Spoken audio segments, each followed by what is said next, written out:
अल्पना बहू, नाश्ता बन गया हो तो मुझे भी दे दो। मुझे जोरों की भूख लग रही है। रामपाल जी ने अपनी बड़ी बहू अल्पना से लगभग गिड़गिड़ाते हुए कहा। हाँ बन गया, पर अभी तक किसी ने खाया नहीं। पहले सबको खाने दो, फिर दूंगी तुम्हें पकवान। बुढ़ापे में भी हर समय जीभ लपलपाती रहती है तुम्हारी। अल्पना ने गुस्से में अपने ससुर रामपाल जी को झिड़कते हुए कहा। यह सुन रामपाल जी चुप हो जाते हैं और कमरे में जाकर सबके खाने का इंतज़ार करने लगते हैं, क्योंकि उन्हें सबके खाने के बाद ही खाना दिया जाता था। रामपाल जी का बूढ़ा शरीर, आंखें अंदर को गड़ी हुई, चेहरे पर झुर्रियाँ और हर वक्त चेहरे पर मायूसी पसरी रहती। पूरे दिन अकेले चारपाई पर पड़े रहते, बाहर सड़क पर आने जाने वालों को देखते रहते। जब भी घर के किसी सदस्य, बहू बेटे पोती पोती से बात करने की कोशिश करते तो वे उन्हें धुतकार देते कि बूढ़े से क्या ही बतियाना। रामपाल जी से सब दूर भागते थे, जैसे कि वो कोई अछूत हो। बुढ़ापा भी कितना दुखदाई होता है, अपनी ही औलाद साथ नहीं देती। एक समय ऐसा होता था जब रामपाल जी घर पर ही रहते थे। सभी उनका मान सम्मान करते थे। उनके बेटे बहू उनसे इतना डरते थे, उनके मुंह से एक शब्द भी नहीं निकलता था। रामपाल जी ये सोचते सोचते सो गए। तभी उनका वफादार नौकर रामू उनके कमरे में आया। मालिक, अरे मालिक, आज इतनी देर तक क्यों सो रहे हैं? मैं बाज़ार सामान लेने गया था।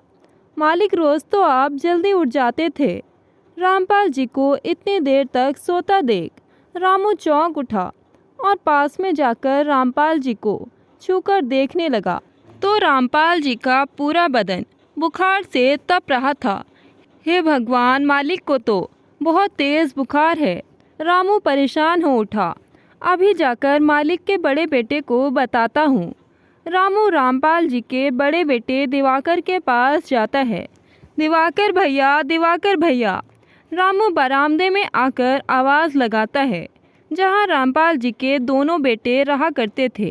तभी उनका बड़ा बेटा दिवाकर बाहर आता है। क्या हुआ रामू? कौन सा पहाड़ टूट गया जो इतना चिल्लाए जा रहे हो? भैया, वो बाबूजी को तेज़ बुखार है। लगता है उन्हें अस्पताल लेकर जाना पड़ेगा। उनका पूरा शरीर तप रहा है बुखार से। रामू एक ही सांस में बोल गया। अरे, इस बूढ़े का दिमाग खराब है, हर वक्त परेशान करता रहता है। अब इसको दवाई दिलाओ। ले ये बुखार की गोली, जाकर खिला दे बूढ़े को। पता नहीं कब जान छूटेगी इससे हमारी। दिवाकर बड़बड़ाता हुआ और ना जाने क्या क्या कहता अपने ऑफिस चला गया। उठिए मालिक, लीजिए दवा। अरे हाँ, आपने तो नाश्ता भी नहीं किया। पहले नाश्ता लेकर आता हूँ बड़ी मेम साहब से। मेम साहब, बाबूजी को दवाई खानी है, नाश्ता दे दो। उन्होंने सुबह से कुछ नहीं खाया, खाली पेट दवा कैसे खाएंगे? अरे रामू, मैं तो भूल ही गई कि आज से इनके खाने की बारी छोटे भैया के घर पर है, यहाँ नहीं। जाओ उनसे ले लो नाश्ता। रामू फिर रामपाल जी के छोटे बेटे के कमरे के बाहर से आवाज़ लगाने लगा।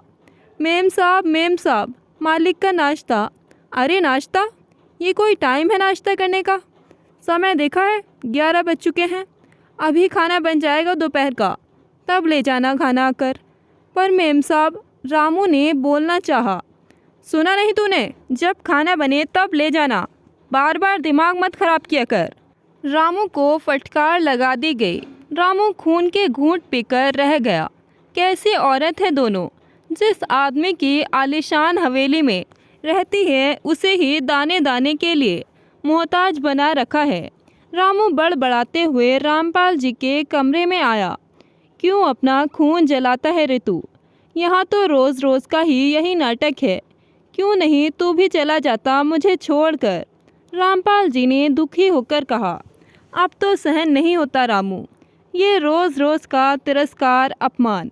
मेरी पत्नी ने मुझे राजाओं की तरह रखा और आज मेरी ये हालत हो गई कि लगता है मैं अब सिर्फ एक बोझ हूँ। कोई भी दुत्कार देता है। बहुएं तो दूसरे घर से आई है, पर बेटे तो वो मेरे ही हैं। मेरा ही खून है। उन्हें भी अपने इस बूढ़े बाप की कोई कदर नहीं रही। मैं किस हाल में हूँ किसी को कोई मतलब नहीं। अब तो मन करता है छोड़कर चला जाऊँ इस घर को। कहते कहते ही रामपाल जी की आंखें भर आई। ऐसा मत बोलिए मालिक, कहकर रामू भी रोने लगा। रामू इस घर में कई सालों से काम कर रहा था। वो रामपाल जी के पैतृक गांव का था। घर के गार्डन में बने एक कमरे में रहता था। रामू की पत्नी की मृत्यु हो चुकी थी। उसकी एक बेटी थी जो अभी हॉस्टल में पढ़ रही होती है। रामू को जो महीने की पगार मिलती उसे वो अपनी बेटी राधा पर लगा रहा था। रामू की एक ही बेटी थी, इसलिए बस वो रामपाल जी के घर का सारा काम करता था। बाहर जाकर काम करने का उसने कभी सोचा ही नहीं। मालिक, दोपहर का खाना बन गया होगा, मैं लेकर आता हूँ। रामू रामपाल जी की छोटी बहू सीमा के पास जाता है और खाना लेकर वापस कमरे में आ जाता है। सीमा थाली में 2 रोटी और सूखी सब्जी रखकर दे देती है। रामपाल जी जब खाने की थाली को देखते हैं तो उन्हें चिड़चिड़ापन महसूस होता है। खाने खाने का मन नहीं करता। एक तो उन्हें बुखार, ऊपर से सूखी रोटी के साथ सूखी सब्जी। वो बेमन से मजबूरी में खाना खा लेते हैं और दवा भी। अब उन्हें थोड़ा आराम मिल जाता है। तभी डोर बेल बजती है। रामू दरवाज़ा खोलता है, देखता है कि उसकी बेटी राधा आई थी। वो खुश होता है, परंतु उसके चेहरे पर उदासी छाई रहती है। राधा जाकर रामपाल जी के पैर छूती है और आशीर्वाद लेती है। रामपाल जी उसे ढेरों दुआएं देते हैं। राधा बिटिया, पढ़ाई कैसी चल रही है तुम्हारी? बाबूजी, पढ़ाई बहुत अच्छी चल रही है मेरी, और अगले फाइनल ईयर होने के बाद मैं वकील बन जाऊंगी। बाबूजी, आप इतने बीमार से क्यों लग रहे हैं? सब ठीक तो है ना? रामपाल जी ये सुन चुप हो जाते हैं, परंतु रामू की रुलाई फूट पड़ती है और वो रोते हुए सारी बात अपनी बेटी राधा को बता देता है। राधा सब समझ जाती है और कहती है, बाबूजी, ये घर आपका है, इस घर पर आपका अधिकार है। यह सुन कमरे में सन्नाटा फैल जाता है। रामू और रामपाल जी राधा बिटिया को देखने लगते हैं, परंतु रामपाल जी के दिमाग की बत्ती जल जाती है। उन्हें समझ आ जाता है कि उन्हें क्या करना है। राधा बेटा, तू ठीक कह रही है, तू अपना ध्यान रखना, मैं अभी आता हूँ, कहकर रामपाल जी रामू को लेकर घर से बाहर निकल जाते हैं। दोपहर के 2 बज चुके थे, परंतु रामपाल जी और रामू अभी तक वापस नहीं आए थे। तभी उनकी छोटी बहू सीमा ने राधा से पूछा, क्यों राधा, आज ये बुढ़ा कहाँ गया है? मुझे नहीं पता मेम साहब, राधा ने चुप्पी साध ली। तभी रामपाल जी और रामू वापस घर आ गए। लो आ गए मालिक साहब। इनके इंतज़ार में दिन भर इंसान बैठा रहे। हम तो जैसे पागल हैं इनकी नज़रों में। जब मन करेगा जाएंगे, जब मन करेगा आएंगे। बड़े आए नवाब। रामपाल जी की छोटी बहू सीमा ने उनको ताना मारा। रामपाल जी कुछ नहीं बोले और चुपचाप सोफे पर पैर पसार कर स्वाभिमान के साथ बैठ गए। अपने ससुर को सोफे पर इस तरह बैठते देख सीमा को गुस्सा आया और गुस्से में बोली, चल बूढ़े, उठ यहाँ से, आज ही नए कवर लगाए हैं मैंने। और धक्का देकर अपने ससुर रामपाल जी को गिराने लगी। तभी रामपाल जी का पारा चढ़ गया और उन्होंने अपनी बहू सीमा का हाथ पकड़कर उसके गाल पर 2 थप्पड़ जड़ दिए। 2 थप्पड़ की मार से ही सीमा ज़मीन की धूल चाट गई और सोचने लगी कि आखिर इस बूढ़े में इतनी हिम्मत आई कहाँ से। खबरदार सीमा बहू, अगर आज के बाद मेरे स्वाभिमान को ज़रा भी ठेस पहुँचाई तो।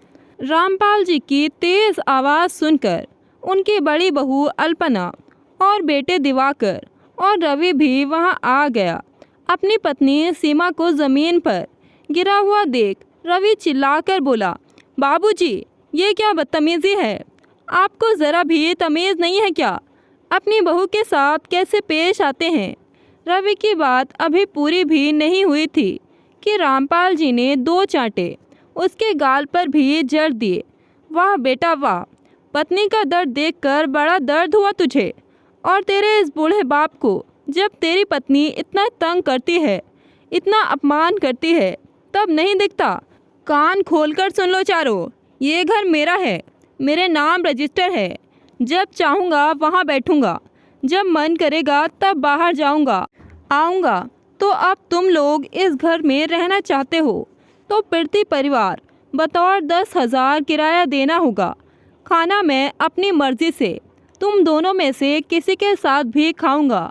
जो मन करेगा वो खाऊंगा पीऊंगा, और खाना मेरे स्वास्थ्य के हिसाब से बनेगा। और सबसे ज़रूरी बात, जिसके भी व्यवहार में मुझे कुछ गलत दिखा या ज़रा भी आनाकानी की किसी ने, तो उसे जब चाहूँगा घर से बाहर कर दूँगा। उम्मीद करता हूँ बात पल्ले पड़ गई होगी तुम चारों के। आप हमारे साथ ऐसा कैसे कर सकते हैं बाबूजी? रामपाल जी के बड़े बेटे दिवाकर ने खींचकर कहा। जैसे तुम चारों मेरे साथ कर रहे थे, उसके आगे ये तो कुछ भी नहीं। रामपाल जी सोफे से उठ खड़े हुए। और हाँ रामू, तुम भी कान खोलकर सुनो। तुम इस घर में मेरी मदद के लिए हो, मेरे काम के लिए हो, किसी और के लिए नहीं, या किसी और के चाकरी के लिए नहीं। आगे से ध्यान रखना इस बात का। रामपाल जी ने अपने कमरे में जाते हुए कहा। रामू और उसकी बेटी राधा रामपाल जी के पीछे हो लिए। रामपाल जी के बेटे बहुओं का मुंह बंद हो गया था। अब वो अपने पिता के सहारे को तड़प रहे थे। कुछ समय में ही बेटे बहू की अकल ठिकाने लग गई।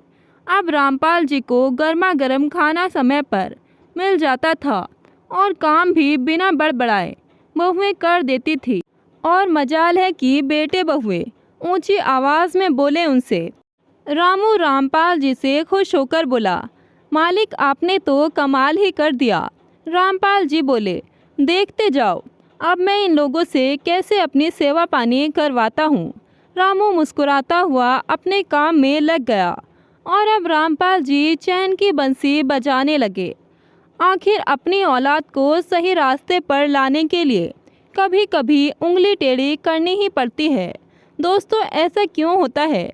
जिन बच्चों को माँ बाप उंगली पकड़कर चलना सिखाते हैं, शादी होते ही वो बीवी के पल्लू से बन जाते हैं और अपने जन्मदाता को ही बोल जाते हैं। दोस्तों, जो रामपाल जी ने अपने बेटे बहुओं के साथ किया था, वो फैसला सही था कि गलत? कमेंट करके अपनी राय ज़रूर बताएं। कहानी आपको ज़रा भी पसंद आए तो वीडियो को लाइक शेयर करें और ऐसी ही कहानियाँ सुनने के लिए हमारे चैनल को सब्सक्राइब करें। मिलते हैं एक नई कहानी के साथ। धन्यवाद।